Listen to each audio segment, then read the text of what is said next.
Krisis kemanusiaan di Gaza yang terus berlangsung memicu berbagai aksi solidaritas dari masyarakat internasional. Sejumlah lembaga kemanusiaan di Indonesia turut mengirimkan bantuan dan relawan untuk mendukung warga sipil di Gaza. Salah satunya DT Peduli yang berpartisipasi dalam misi kemanusiaan bersama sejumlah organisasi dari berbagai negara. Bantuan akan disalurkan melalui jalur laut dan darat, meliputi kebutuhan medis, pangan, serta perlengkapan darurat sesuai kebutuhan di lapangan. Program bantuan yang berkelanjutan diharapkan dapat membantu memenuhi kebutuhan dasar warga sipil di Gaza, sekaligus menjaga kepedulian publik terhadap krisis kemanusiaan yang masih berlangsung. Jadi insya Allah ke depan kita sudah menyusun roadmap untuk memakmurkan Al-Aqsa, memenangkan Palestina, dan membebaskan Gaza selama 20 tahun ke depan, di mana kita rancang program-program yang berkelanjutan, yang tidak hanya sesaat tapi juga bisa memberikan pemberdayaan masyarakat, melibatkan para pengungsi di Gaza dan Palestina sekitarnya, sehingga mereka bisa terus bangkit, bisa mandiri, bahkan bisa menghasilkan generasi-generasi yang kedepannya akan berjuang meneruskan kemerdekaan Palestina dan memakmurkan Masjid. Kita selanjutnya pemirsa, mogok massal supir angkutan kota M44 jurusan Kampung Melayu Karet Kuningan pada Kamis siang berdampak dengan terlantarnya penumpang. Mogok ini sebagai bentuk protes tumpang tindihnya trayek dengan angkutan Jaklingko.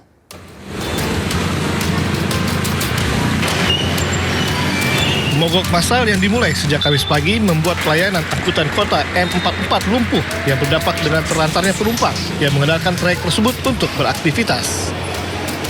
Di halte stasiun Tebet, Jakarta Selatan, antrean penumpang mengular dan membuat warga bingung karena angkot M44 yang biasa ditumpangi tak kunjung datang.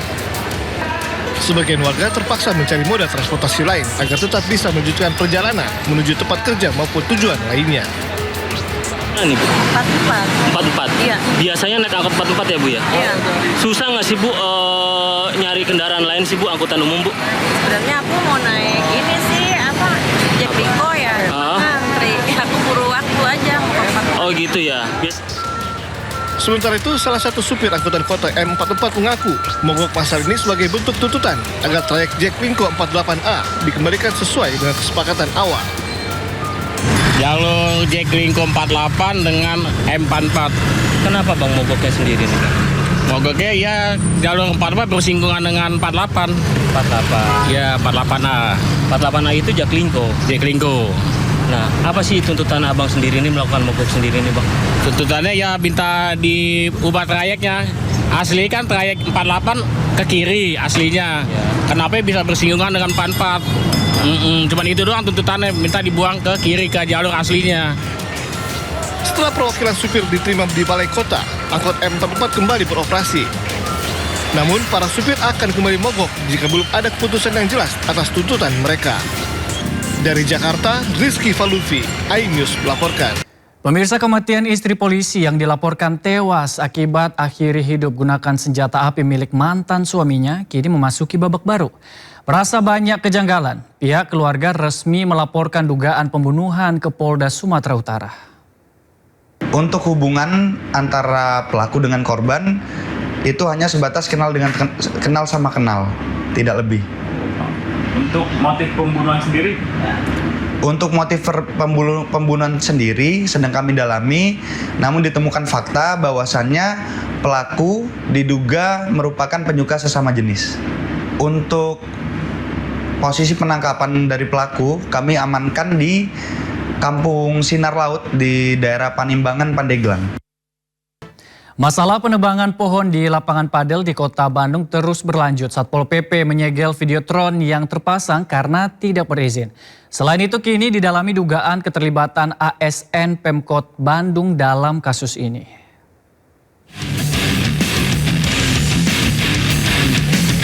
Satuan Polisi Pamong Praja Kota Bandung menyegel videotron yang terpasang di bangunan Padel 69 Jalan RE Marta Dinata. Penyegelan berdasarkan hasil berita acara pemeriksaan yang menyatakan videotron tersebut belum memiliki izin penyelenggaraan reklame. Penyegelan juga menjadi tindak lanjut atas kasus penebangan 10 pohon tanpa izin di kawasan tersebut. Hasil pemeriksaan menunjukkan penebangan dilakukan karena pohon dianggap menghalangi pandangan ke arah videotron. Rasanya itu berdasarkan berita acara pengakuan. Makanya kita lakukan. Kenapa? Karena dia melakukan itu adalah menghalangi view daripada videotron yang dimiliki. Jadi, artinya bari pohon yang ditebang ini karena menghalangi video ini, Pak? Betul, gitu. Dan inisiatif dia sendiri ya, udah jelas. Sementara itu, Wali Kota Bandung Muhammad Farhan menegaskan pihaknya serius menangani penebangan 10 pohon di lapangan Padel 69. Selain telah memberikan sanksi terkait pelanggaran Perda, kini juga diusut dugaan adanya keterlibatan ASN Pemkot Bandung. Tentu ada pertanyaan, apakah ada ASN yang terlibat? Itu sebabnya Pak Sekda dan Pak Inspektorat sudah saya berikan tugas untuk mendalami apakah ada kemungkinan ASN Pemkot Bandung terlibat. Apabila memang ada yang terlibat, maka akan dikenai sanksi yang sesuai dengan peraturan perundang-undangan. Sebelumnya, setelah terbukti melanggar Perda Kota Bandung, pengelola 69 disanksi kewajiban menanam 1.000 pohon pengganti serta membayar denda 100 juta rupiah.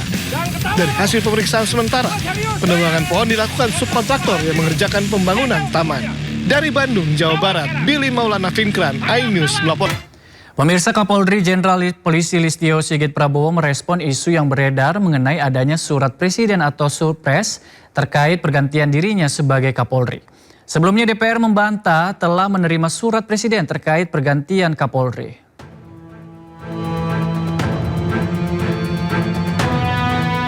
Kapolri Jenderal Polisi Listio Sigit Prabowo merespon isu yang beredar mengenai adanya surat presiden atau surpres terkait pergantian dirinya sebagai Kepala Kepolisian Negara Republik Indonesia. Menurut Listio, keputusan mengenai pergantian Kapolri sepenuhnya merupakan hak prerogatif Presiden Prabowo Subianto. Listio pun siap mengikuti apapun keputusan yang diambil oleh Presiden. Itu kan prerogatif Presiden. Jadi ya buat kita prajurit kan apapun dilaksanakan. Nah, kita menunggu saja. Enggak ya, sama sekali ya. Sangat tidak. Sementara itu, Kepala Badan Pengendalian Pembangunan dan Investigasi Khusus atau BAPISUS, Aris Marsudianto menyatakan agar publik menunggu waktu terkait isu surpres pergantian Kapolri. Ada nggak, Pak? Alah, tunggu tanggal waktunya. Tapi bener nggak sih Pak, udah diserahkan? Jabatan di dunia pasti akan diganti. Tidak ada yang tidak diganti kan begitu. Tinggal waktunya tergantung Pak Presiden. Sudah dikirim ke DPR belum, Pak? Udahlah, tunggu aja ya. Sebelumnya, Ketua Komisi 3 DPR RI menjawab tidak ada surat presiden atau surpres berisi nama pengganti Kapolri Jenderal Listio Sigit Prabowo yang diterima hingga isu pergantian Kapolri tidaklah benar. Menyampaikan klarifikasi bahwa tidak benar kalau dikatakan ada surat presiden kepada DPR RI yang berisi tentang pergantian Kapolri. Kami benar-benar telah mengecek kepada pimpinan DPR, ya, yang juga pimpinan DPR sudah mengecek kepada pihak terkait di istana bahwa memang tidak ada pengiriman surat presiden terkait pergantian Kapolri tersebut. Rumor pergantian Kapolri bukan kali pertama mencuat. Isu serupa sempat muncul pada akhir Agustus 2025 saat demonstrasi berujung ricuh dan memicu desakan publik agar Kapolri mundur dari jabatannya. Sementara jika dilihat dari usia, Listio masih bisa menjabat sekitar 3 tahun lagi atau tahun 2029 sebelum masuk masa pensiun. Tim Liputan iNews melaporkan. Anda kembali di Sindosiang pemirsa. Ratusan senjata api ditemukan di ruangan mantan kepala yayasan sekolah swasta di kawasan Pondok Pinang, Jakarta Selatan. Untuk mengetahui situasi terkini pasca ditemukannya senjata api di sekolah swasta tersebut, kita terhubung dengan Anissa Rizkia di sana. Ya Anissa, seperti apa situasi sekolah saat ini dan apakah sudah diketahui motif dari temuan senpi tersebut? Ya, selamat siang Ardi dan juga pemirsa. Kalau kita berbicara mengenai situasi saat ini di depan Sekolah Islam Harapan Ibu, Pondok Pinang, Jakarta Selatan, di mana ini memang proses dari belajar mengajar masih berjalan normal. Namun setelah ditemukannya 995 senjata api yang mana ini tengah diamankan oleh pihak Polres Metro Jakarta Selatan. Dan untuk penggeledahan tengah dilakukan sebanyak 2 kali, informasi yang kami dapatkan dari pihak sekolah, dan informasinya nantinya nantinya akan dilakukan penggeledahan yang ketiga di salah satu bunker ataupun tempat gudang yang sebelumnya belum dilakukan penggeledahan.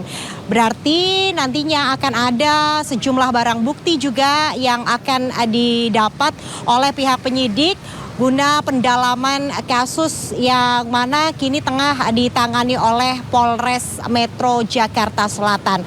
Ardi dan juga pemirsa, kalau kita lihat memang situasi di sekitaran sekolah ini memang dijaga ketat oleh pihak keamanan.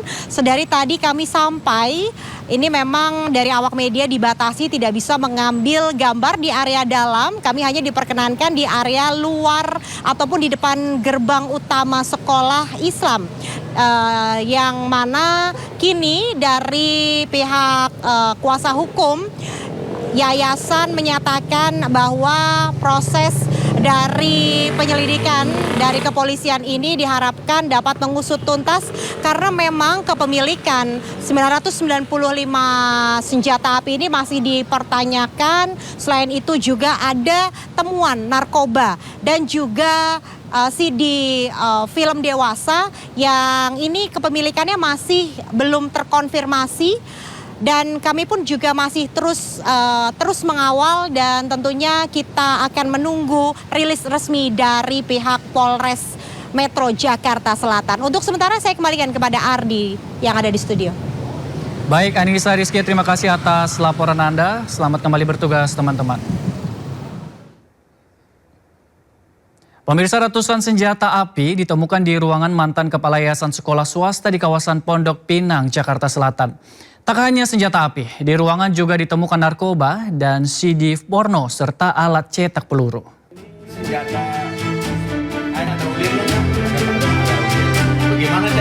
Ratusan senjata api, pistol serta senapan kaliber 4,5 mm ditemukan polisi dan pihak sekolah dalam ruangan mantan kepala pembina yayasan sekolah swasta di Pondok Pinang, Kebayoran Lama, Jakarta Selatan. Tak hanya senjata api, dalam ruangan ini juga ditemukan alat cetak peluru, narkotika jenis sabu dan ganja, serta sejumlah CD porno. Sekolah meminta pendampingan polisi membuka ruangan yang selama ini tertutup dikunci oleh eks-ketua yayasan untuk digunakan keperluan belajar mengajar. Eks-ketua yayasan sudah dipecat karena penyalahgunaan keuangan. Persisnya senjata itu apa saja, jenisnya bagaimana, kewenangan penyidik ya untuk melakukan verifikasi. Sehingga kami minta ada uji forensik juga terhadap senjata itu untuk memberikan kepastian bahwa senjata ini milik siapa juga, jenisnya apa dan sebagainya. Tapi teman-teman sekalian, buat kami sebagai sekolah, yang jelas penyimpanan senjata di tempat sekolah pasti dilarang oleh undang-undang.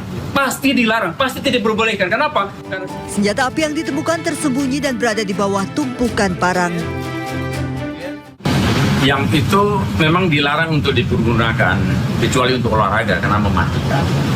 Jadi kok bisa ada di situ, pertanyaannya.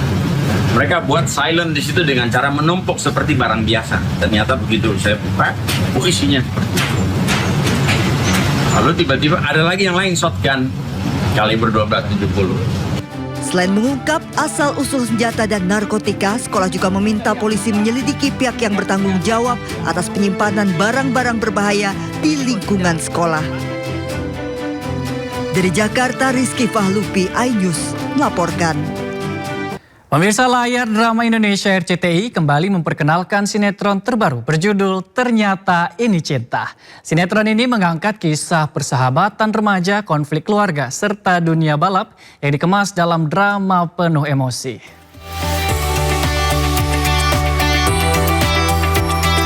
Melalui press conference yang digelar di MSC Theater Jakarta, layar drama Indonesia RCTI memperkenalkan jajaran pemain serial Ternyata Ini Cinta.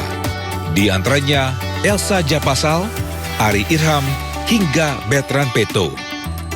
Alur cerita Ternyata Ini Cinta berpusat pada Luna yang diperankan oleh Elsa Japasal, seorang siswi SMA yang terlihat cerdas dan sederhana, namun di balik kesehariannya, Luna menyimpan kemampuan sebagai pembalap motor dengan identitas misterius bernama T-Rex.